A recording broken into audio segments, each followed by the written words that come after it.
Hello world, it's Thursday, June 3rd, 2020. It's kind of a warm and humid morning, bit of a breeze, kind of overcast skies. I did get out for a run this morning and did some speed work, but it was a bit warm for that. Not horrible, but warm nonetheless. But a good way to start the day. Today's devotional is entitled, How Small the Regard of God. And it's written by Wade Harris. Well, it says it's written by Wade Harris, but then Quinn Caldwell's name is on there, so I'm not sure who it is. Could be Quinn, could be Wade. Anyway, it is based on Psalm 104, verse 24 from the New Revised Standard Version. O Lord, how manifold are your works! In wisdom you have made them all. The earth is full of your creatures.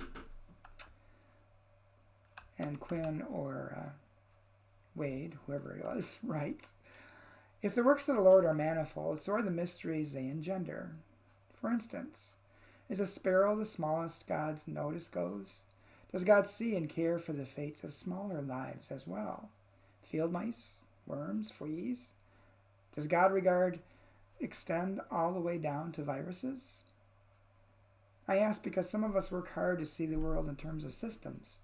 Predator and prey, equally important, microbes and maggots mattering as much as seeds for themselves and for the roles that they play in the system, all beloved by God. That which humans consider pathogenic often has other functions in the world beyond its effects on us. How does God think about the tiny bits of life that make us sick? Does God hate them?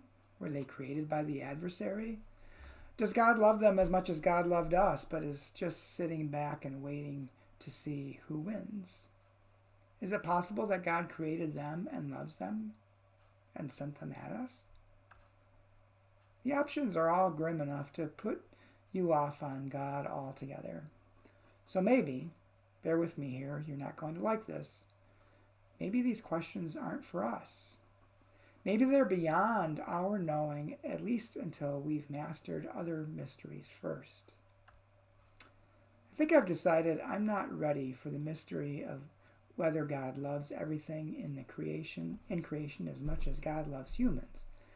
Because honestly, the mystery of how God loves me and the person next to me equally is more than enough to be getting on with. And the prayer. For a love that is so much bigger than my comprehension. Thank you. Amen. Yeah, it's sometimes a struggle to think that God loves all the created, even those that we don't think are the best human beings, or maybe even ourselves. God loves all the created. That's something to ponder and to think about when you go through the world and things are happening that really stress you out, or someone acts in a way that makes you angry or upset or sad. God loves them, and God loves us. And maybe that's the thing we should be focusing on. And maybe that's the thing that will begin to make a difference in the world when we begin to treat one another as God's beloved children. Hope you have a good day. Talk to you soon.